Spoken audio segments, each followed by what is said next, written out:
Olá, sejam muito bem-vindos ao nosso estúdio Mais Agro, aqui no Cafeína, para poder falar um pouco sobre a expectativa da safra brasileira de café, tanto no cenário do Arábica quanto do Conilon. E para isso, quem está aqui comigo no estúdio é o Gabriel Lage, DTM da Syngenta. Seja muito bem-vindo, Gabriel. Luísa, eu que agradeço. E o Ronaldo Sakai, também DTM da Syngenta. Bem-vindo. Obrigado, Luísa. É um prazer estar aqui. Gente, é muita expectativa esse ano. Eu acho que o produtor ele está um pouco mais confiante, né, diante dos últimos anos, se a gente der uma avaliada na cafeicultura. Mas vamos começar então com a Arábica, Gabriel. Qual que é a expectativa? O que você está observando aí em campo? Luísa, a gente, no final da safra, que foi a 22, 23, quando nós saímos dessa safra, nós vimos que as lavouras estavam um pouco depauperadas. As lavouras sentiram muito pela alta produtividade que o Cerrado entregou, a mais do que a gente esperava. Então, nós saímos um pouco preocupados. Mas de um tempo para cá, eu te falo até que já em 2024, essa produção tem me surpreendido. Onde eu achei que seria uma safra baixa, eu já estou vendo mais produtividade no campo e lavouras mais enfolhadas, com mais vigor. Então, eu creio que nós vamos ter uma surpresa, uma produção crescente na cafeicultura do Arábica. Eu também estou acreditando nessa expectativa. Você acredita que no Conilon também, Ronaldo? Então, Luísa, no Conilon, a gente vinha com expectativas muito boas, de altas produtividades, só que a gente vai ter que ter um balanço, assim, porque tem muitas áreas, de acordo com, por causa do clima, principalmente, a gente está tendo um pouco de problema com algumas pragas específicas, dependendo por território. Então, isso daí pode dar uma queda ali. Mas você acha que vai ter uma queda? Sim. Está sinalizando isso? Já está sinalizando. Porque os ataques de algumas pragas, por exemplo, uma cochonilha hoje está bem gigante na cultura. E tem alguma coisa que o produtor ele possa fazer para poder minimizar esses impactos? Com certeza. Hoje a gente tem produtos que pode estar fazendo o manejo, só que o mais importante de tudo é o monitoramento. Porque o monitoramento, você identificando o início do ataque, é muito mais fácil de controlar uma praga do que após ela já estar instalada, né? E hoje a gente tem ferramentas que a gente pode estar atuando nesse mercado tranquilamente. E é interessante porque a gente que é produtor precisa estar muito atento para fazer tudo na hora certa, né, Gabriel? Eu acho que o grande diferencial está aí, né? Com toda certeza do mundo. Eu sempre falo isso, que o controle, o sucesso de um bom controle de praga e doença está muito mais direcionado a tecnologias de aplicação e ao time de aplicação, junto com produtos que entregam uma boa performance.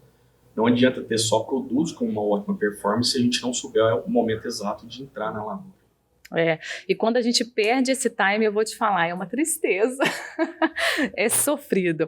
Vamos falar de um outro ponto que vocês estão observando, o volume de chuva, como é que está aí nas regiões? Está preocupante, não está? Tem produtor do Cerrado falando que está chovendo menos, no sul de Minas falando que está chovendo mais, o que vocês têm observado disso? No Cerrado nós tivemos uma chuva no início de novembro e depois essas chuvas cortaram. E cortaram mesmo de serem zeradas durante um bom período.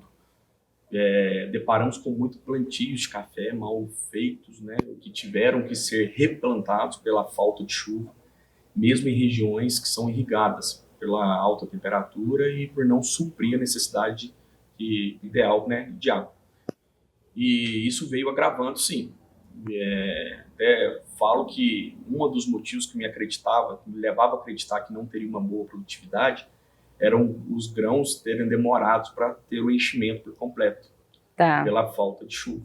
A gente continua ainda, né, nesse enchimento de grãos, nessa etapa, né? Sim, agora nós tivemos uma retomada, nós tivemos um atraso. Eu falo que foi um atraso, sabe, Luísa? Não que foi prejudicado em algumas partes, mas nós tivemos um atraso nesse enchimento. E agora nós estamos, né, como se estivesse a todo vapor nesse enchimento do fruto.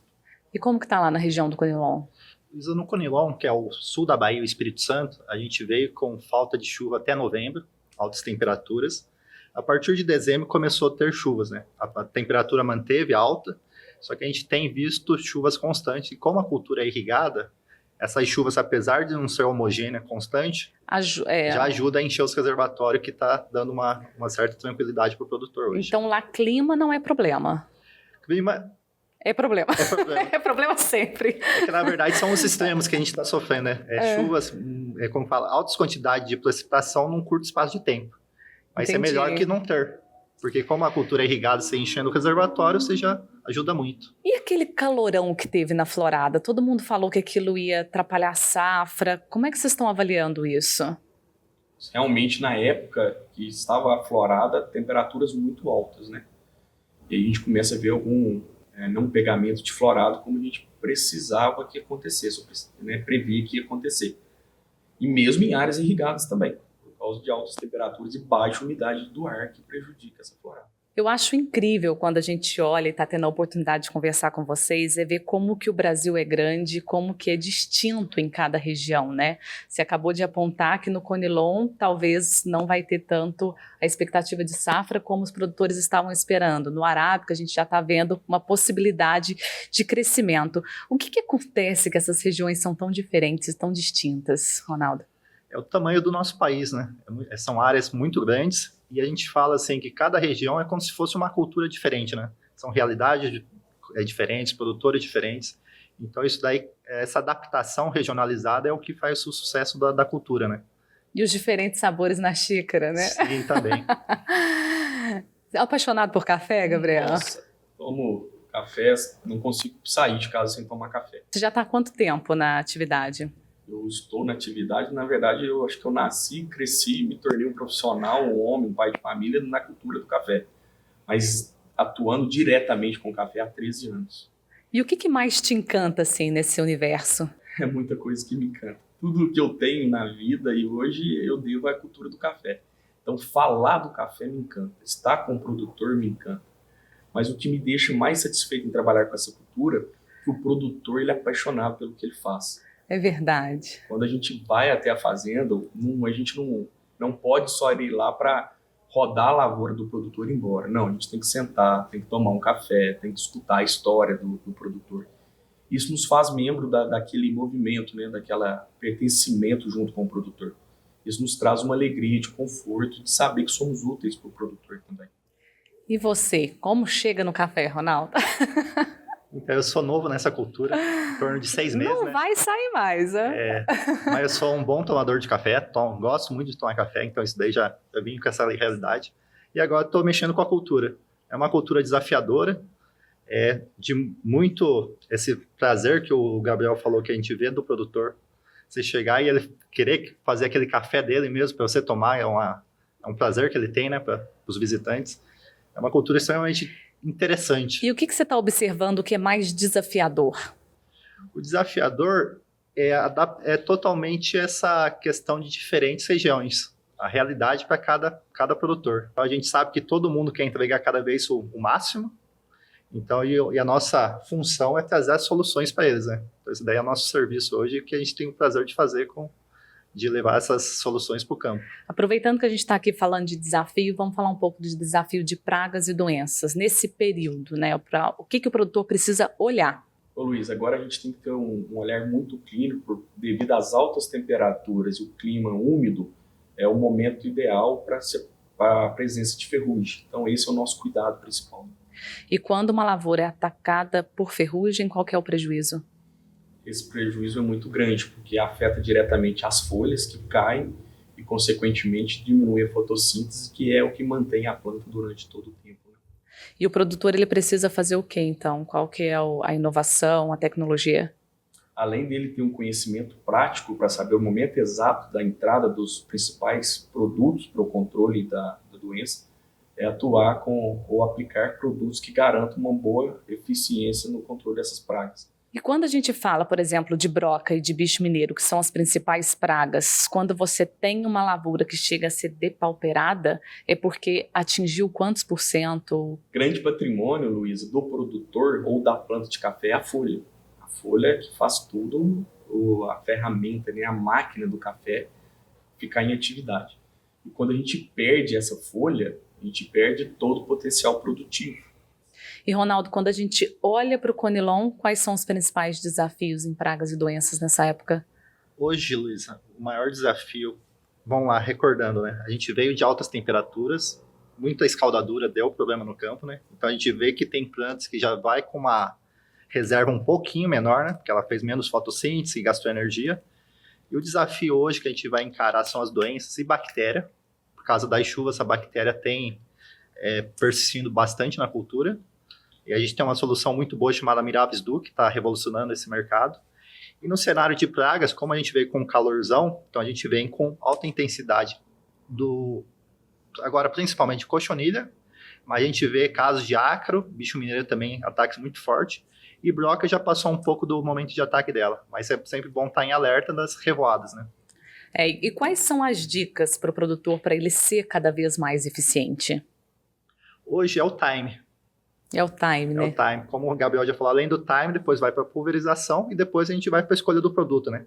Então essa ordem é que eu acho que às vezes o produtor quer ver o produto primeiro, mas se ele não tiver uma tecnologia muito boa e o time, a dificuldade só aumenta, né, do controle. E Gabriel, o que você está achando da safra esse ano? Ela vai ter uma boa qualidade ou todas essas intempéries climáticas e problemas podem afetar? Eu creio que sim, Luiz, que a gente vai ter qualidade em algumas regiões, mas como a região é muito ampla e muito grande, em muitos lugares faltaram chuva no enchimento do grão e pode proporcionar grãos menores, né, de peneiras menores. Para falar um pouco de qualidade mesmo em si, eu creio que a gente ainda vai ter que esperar um pouquinho mais na frente para poder Para entender essa qualidade. A gente vai ter muita diferença de maturação? Vai, porque a gente teve várias floradas no ano. Foram quantas no Conilon? O Conilon começou ali mais ou menos depois de julho e continuou florescendo acho que até novembro, dezembro, a gente tinha materiais florescendo, né? É muita, né? É bastante. No Arábica foram o quê? Foram duas. Duas grandes. Expressivas. Então, teoricamente, a gente pode ter uma maturação um pouquinho melhor, né? Se a gente... Desuniforme, maturação. Você acha que vai ser bem desuniforme também? Sim. E a gente já está vendo no campo, no controle da broca em si. Grãos que chegaram muito rápido, que tiveram enchimento, teoricamente, na sua normalidade, e outros que atrasaram. E aí agora está acontecendo uma nova revoada de broca justamente por causa desse desencontro das floradas aí. A atenção do produtor agora precisa ser voltada para quê? Produção do café do Cerrado em tudo. Não pode deixar de olhar nada. Ô, gente, vocês estão vendo como é que é a vida do produtor, né? É o ano inteiro, né? É o ano inteiro. Então, em regiões de altitude, nós não podemos descuidar da foma, né? E nas demais regiões, nós não podemos descuidar da ferrugem, por causa da seca, do clima quente, né? Da temperatura quente e úmida. E bicho mineiro, como já foi dito, que a gente tem que ter essa preocupação durante o ano inteiro, da broca por causa das diferentes floradas, então nós não podemos descuidar de nada. Nem piscar. E lá no Conilon, como é que tá isso? Luiz, então, o cuidado tem que ser diário realmente, né? Porque o que o produtor pode fazer, que está no controle dele, é alcançar máximas produtividades, né? Agora, só outros intempéries, ele não tem condição de controlar, né? Um clima, uma variação de preço. Então, a gente fala que o mais seguro é sempre ter um máximo de produtividade e qualidade, que você vai ter um melhor retorno ou um menor prejuízo, né? Agora eu vou trazer uma brincadeira aqui para a turma do Arábica, hein? Produtividade alta no Conilon é quanto? Passa de 100 tranquilamente. E no Arábica? Eu não queria responder. Mas a gente traz que um produtor, para ter uma produtividade de 50 sacos por hectare, ele tem que ser muito eficiente. Muito eficiente. Como é que faz para a gente desvendar esse segredo? Só levando o Conilon para o Arábica? O Arábica é uma alternativa, né, Gabriel? O clima já está querendo trazer ele para nós, hein? E a briga da qualidade? Aí, Sakai, nessa vez você não precisa explicar comigo. Não, mas é que o Conilon a gente fala que tá desenvolvendo muito, já tem cafés com alta qualidade, né? Tem sim. Então sempre vai ter uma briga boa, né? Que um estimula o outro. E a gente sempre vai se somar, né? Conilon e Arábica fazem parte da cafeicultura brasileira e não tem nada mais bonito do que a gente ver a diversidade do nosso país, né? Eu acho que isso é que é o fantástico, não precisa ter rivalidade, né? Com certeza. Gabriel, qual a dica que você dá para o produtor? A dica é que nunca deixe de monitorar a sua lavoura. Seja muito eficiente na hora de aplicar e escolha muito bem os produtos para ser utilizado na lavoura. E você, Ronaldo? O produtor esteja no campo diariamente, para acompanhar essas mudanças, tentar pegar o time, ser resiliente, né? Porque as condições vão mudando, quem responde mais rápido tem mais sucesso. Gabriel, café para você? Paixão. Para você, Ronaldo? É o início de um aprendizado que vai virar uma paixão. Já virou, hein? Já virou. Eu me despeço deste Cafeína e espero que você, cafeicultor, tenha captado um pouco dessas informações, da importância do time, da aplicação na hora certa, de estar de olho desde o começo, meio e fim, porque no final de contas o que nós queremos é produtividade e qualidade na xícara do consumidor. Muito obrigada pela participação de vocês aqui no estúdio e até a próxima. Obrigado. Tchau, tchau.